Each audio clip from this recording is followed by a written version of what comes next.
दोस्तों यहाँ पर मैं आपको इस टाइप्स के 4 से 5 सवालों को करवाऊंगा, तो आप मेरे साथ सारे सवालों को अटेम्प्ट करना, जिससे जो आपका कॉन्सेप्ट है और अच्छे से क्लियर होगा, और वीडियो को आप फुली विदाउट स्किप किए हुए वॉच करना, जिससे आपको जो सवाल है और अच्छे समझ में आएंगे और आप खुद से भी प्रैक्टिस करना, ठीक है। तो आधे सवाल नंबर पहले, ठीक है। सवाल कह रहा है कि किसी वस्तु के भाव में 20% की वृद्धि हो जाने पर उस वस्तु की खपत को कितने % कम करना चाहिए जिससे हमारा जो खर्च बढ़े ना, ठीक है। तो यहाँ पे परसेंटेज का मतलब यहाँ पे आपको बता देता हूँ। अगर यहाँ पे बोलता है कि किसी चीज़ में 20% की वृद्धि हो रही है, तो 20% का मतलब दोस्तों सबसे पहले चीज़ तो पहले की बात करें, ठीक है। पहले ये चीज़ कोई 100 होगी, ठीक है। फिर अगर 20% की वृद्धि होगी तो 120 हो जाएगी, ठीक।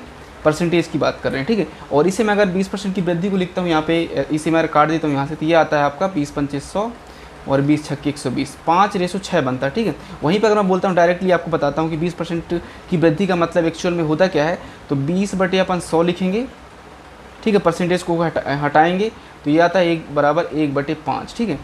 1 की वृद्धि हुई है, ठीक है। पहले 5 था, अब 1 की वृद्धि हुई तो क्या हो जा रहा है कि 5 से 6 हुआ, ठीक है। तो ये मैं आपको शॉर्ट ट्रिक बताऊंगा, ये आपको आना चाहिए। तो अब इस सवाल को मैं शॉर्ट ट्रिक्स के माध्यम से सॉल्व करता हूँ, ठीक है। सवाल कह रहा है कि वस्तु के भाव में 20% की वृद्धि हुई है, तो 20% का मतलब होता है, यहाँ पे मैं आपको बता देता हूँ, 20% का मतलब होता है 1/5, ठीक है। 1 की वृद्धि हुई है, पहले 5 था फिर 6 हुआ, यानी कि 5 से 6 हो गया, ठीक। ये हमारा बना, ठीक है। अब यहाँ पे मैं आपको एक चीज़ बता दूँ, आपके ये मूल्य का रेशो है, ठीक है। तो मूल्य बराबर एक्चुअली होता क्या है, प्रोपोर्शनल टू खर्च। तो इसको मैं अगर उल्टा लिख देता हूँ, यानी कि मूल्य जो उल्टा होता है खर्च का, उसमें उल्टा लिख दूंगा, 6 से 5 लिख दूंगा, तो ये खर्च का रेशो बन जाएगा, ठीक है। पहले 5 मूल्य था फिर 6 हुआ, यानी 20% की वृद्धि हुई। अब जो खर्च है पहले 6 था, 5 हो गया। तो यहाँ पे बोलता है कि खपत को कितने % कम करना चाहिए जिससे हमारा जो खर्च है बढ़े ना। तो यहाँ पे देखते हैं, पहले 6 था अब 5 हो गया, तो यानी 1 की कमी होनी चाहिए किसके रिस्पेक्ट में, 6 के रिस्पेक्ट में। तो 1/6 × 100, इसे हम सॉल्व कर लेंगे तो ये आएगा आपका कुल मिलाकर के, इसे हम काटते हैं अगर तो इसे हाफ कर लेते हैं, 3 आता है और ये 50 आता है, ठीक है। तो 50/3 हो जा रहा है। 16 से ही 2/3% हमें खपत कम करना चाहिए जिससे हमारा ऊपरी खर्च बढ़े ना। तो इस प्रकार से हम इन सवालों को सॉल्व करेंगे। अब आते हैं अगले सवाल की ओर।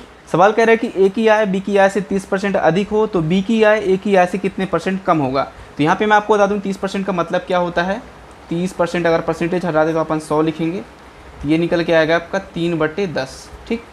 3/10 निकल के आएगा। अब यहाँ पे कह रहा है कि ए की आय बी की आय से 30% अधिक है, तो जो ए की आय है बी की आय से 30% अधिक है, यानी अगर इसकी 10 है तो इसकी 13 होगी। समझ में आया आपको। अगर इसकी 10 है तो इसकी 13 होगी क्योंकि 30% अधिक है। या अगर मैं आप डायरेक्ट अगर मैं आपको परसेंटेज में लिखता हूँ तो अगर इसकी 100 होगी तब जाके ए की 130 होगी, तो निकल के हमको यही आना है। तब इसे हम सॉल्व करेंगे। बी की आय है वो ए की आय से कितने % कम है, तो यहाँ पे अपन लिखेंगे 3। तो यहाँ पे रेशो में जो है 3 कम है, तो 3/13 के रिस्पेक्ट में गुणे 100, इसे सॉल्व कर लेंगे। 300/13 और इसे हम सॉल्व करते हैं तो यहाँ पे निकल के आ रहा है हमारा 23 सही 1/13।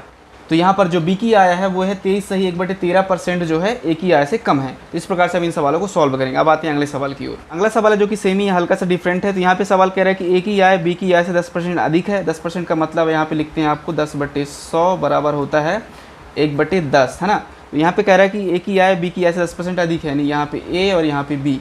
ए की आय जो है बी की आय से 10% अधिक है, तो बी की अगर 10 है तो ए की 11 होगी क्योंकि एक अधिक है, ठीक है, रेशो में। अब यहाँ पे कह रहा है कि बी की आय ए की आय से कितने % कम है। जो बी की आय है वो ए की आय से कितने % कम है, तो एक कम है यहाँ पे, तो 1/11 × 100, 11 के रिस्पेक्ट में पूछ रहा है ना। तो ये निकल के आएगा हमारा 11×9 99, 9 सही 1/11। तो जो बी की आय है वो ए की आय से 9 से 1/11% कम है। इस प्रकार से हम इन सवालों को सॉल्व करेंगे। तो देखिए यहाँ पर आते हैं हम मेन सवाल की ओर, जिसके लिए आपने अभी तक इंतजार किया। तो सवाल कह रहा है कि चाय के मूल्य में 10% की कमी होने पर कोई उपभोक्ता जो है 270 रुपये में पहले 250 ग्राम चाय अधिक खरीद लाता है। चाय का पहले का भाव तथा अभी का नया भाव प्राप्त मतलब ज्ञात करें, ठीक है। तो यहाँ पे हम चूंकि बता दूं 10% का मतलब मैंने आपको बताया था कि 10 का परसेंटेज अगर नॉर्मल रेशियो में लिखेंगे तो ये होता है 1/10, ठीक है। तो 10% की कमी हुई, यानी कि पहले की बात यहाँ पे मैं करूँगा और बाद की बात करूँगा, ठीक है। दोनों का रेशियो बनाऊँगा। तो पहले क्या था, 10 मूल्य था, अब 9 हो गया, इनका रेशो बन गया, ठीक है। पहले मूल्य 10 था, अब 9 हो गया क्योंकि 10% की कमी हुई है, ठीक है। वहीं पर अगर मैंने आपको बताया था कि ये मूल्य का रेशो है चूँकि, और जो खर्च का रेशो बनेगा इनको जस्ट उल्टा लिख देंगे, ठीक है, ठीक। तो यहाँ पे आप देखेंगे कि कितने का गैप है, 1 का गैप है। जो खर्च है वो 1 का गैप है, ठीक है। यहाँ पे 1 का गैप है, 9 से 10 हुआ, तो 1 का जो गैप है, तो वहीं हमारा एक जो है 250 ग्राम अधिक मिली हुई चाय है, ठीक है। तो 1 बराबर दिया हुआ है 250 ग्राम चाय, अब चूंकि हमें केजी में आंसर फाइंड करना है तो हम इसे केजी में बना लेंगे। तो 1000 का भाग दे देंगे तो ये निकल के आएगा अपना 1/4 केजी, है ना। पहले 9 भाग मिल रही थी, अब 10 भाग मिल रही है, यानी कि 1/4 केजी जो है मेरे, देखिए ये रेशो में वैल्यू दी हुई है, ये नॉर्मल वैल्यू, ठीक है। यहाँ पे मैं 9 में 1/4 का गुणा करता हूँ इनिशियल वैल्यू में, तो 9 गुणित 1/4 यानी कि बराबर 9/4 केजी शक्कर जो है पहले मिल रही थी, अब कितनी मिल रही है, अब यहाँ तो यहाँ पर मैं गुणा करूँगा 10/4, यानी 1/4 का गुणा करूँगा तो अब मिल रही है 10/4 केजी हमें यहाँ पे चीनी मिल रही है। तो पूछा है प्राइस कि पहले कितना प्राइस था, अब कितना प्राइस है। तो 9/4 केजी चाय मिल रही थी 270 रुपये में, तो यहाँ पे लिखूँगा 270/9/4, ठीक है। अब भाग दे दूंगा तो मुझे 1 केजी चीनी का, सॉरी 1 केजी चाय का मूल्य जो है मुझे पता चल जाएगा, ठीक है। तो ये आएगा 9 तारीख 27 हो जाएगा, और ये आएगा कुल मिला के आपका 120 रुपये, ठीक है। 120 रुपये पर केजी चाय हमें पहले मिल रही थी, अब कितनी मिल रही है, तो अब यहाँ पे लिखेंगे 270/10/4, तो ये निकल के आएगा आपका 0 0 ये कैंसिल हो जाएगा, आपका निकल के आएगा 108। अब पहले जो है 120 रुपये केजी मिल रही थी, अब जो 10% की कमी हुई तो अब जाके 108 रुपये केजी मिल रही है चाय। तो इस प्रकार से हम इन सवालों को सॉल्व करेंगे। अब आते हैं अगले सवाल की ओर। इस सवाल को अगर आप मेरे साथ करते हैं तो आपका जो कॉन्सेप्ट है और ज़्यादा हलवा हो जाएगा। तो सवाल कह रहे हैं कि सेब के मूल्य में 25% कमी होने पर एक ग्राहक को 240 रुपये में 2 किलो सेब अधिक मिलते हैं, तो घटा हुआ मूल्य कितना है पर केजी में। तो यहाँ पर मैं आपको बता दूँ कि 25% की कमी का मतलब क्या है, यहाँ पर आपका 25% की कमी का मतलब होता है आपका 25/100, इसे नॉर्मल वैल्यू में बनाएंगे, बराबर होता है 1/4, यानी कि 4 से 3 हुआ, ठीक है। तो यहाँ पे पहले की बात करूँगा और यहाँ पे बाद की बात करूँगा, ठीक है। तो पहले 4 था, अब ये 3 हो गया, ठीक। तो जैसे कि यहाँ पे मैंने बताया था कि ये मूल्य का रेशो है, ठीक है। खर्च का रेशो बनाने के लिए जस्ट इनका उल्टा लिख देंगे, यानी कि 3 से 4 हो जाएगा, ठीक है। अब यहाँ पर सवाल कह रहा है कि 240 रुपये में 2 केजी सेब अधिक मिलते हैं, ठीक है।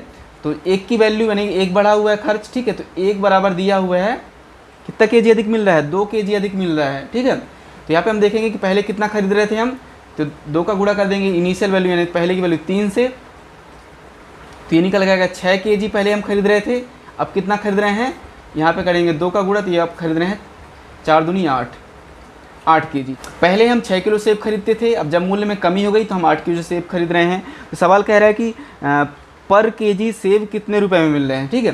तो पहले का हम मूल्य प्राप्त करेंगे, ठीक। यहाँ पर पहले हम 6 किलो सेब खरीद रहे थे, अब मूल्य में कमी हो जाने के कारण हम 8 केजी सेब खरीद रहे हैं, ठीक है। तो 240 रुपये हम पहले खर्च कर रहे थे 6 किलो सेब के लिए, तो 1 किलो सेब की कीमत कितनी होगी, यहाँ पे आपको बताना होगा। जब हम 240 रुपये खर्च कर रहे थे 6 किलो सेब के लिए, ठीक है, तो 1 केजी सेब की कीमत आएगी आपको 6 चौको 24, 40 रुपये प्रति केजी सेब की कीमत आएगी, ठीक है। अब वहीं बाद की अगर मैं बात करूं कि अब जो है कितने में सेब मिल रहे हैं, तो 240 रुपये हम खर्च कर रहे हैं 8 किलो सेब के लिए, तो 8 त्रिक 24 यानी कि 30 रुपये प्रति किलो सेब अब मिल रहा है। तो इस प्रकार से हम इन सवालों को सॉल्व करेंगे। अगर आपको सवाल समझ में नहीं आया तो मुझे कमेंट सेक्शन में बताएं, नेक्स्ट वीडियो आपको देखने को मिलेगा।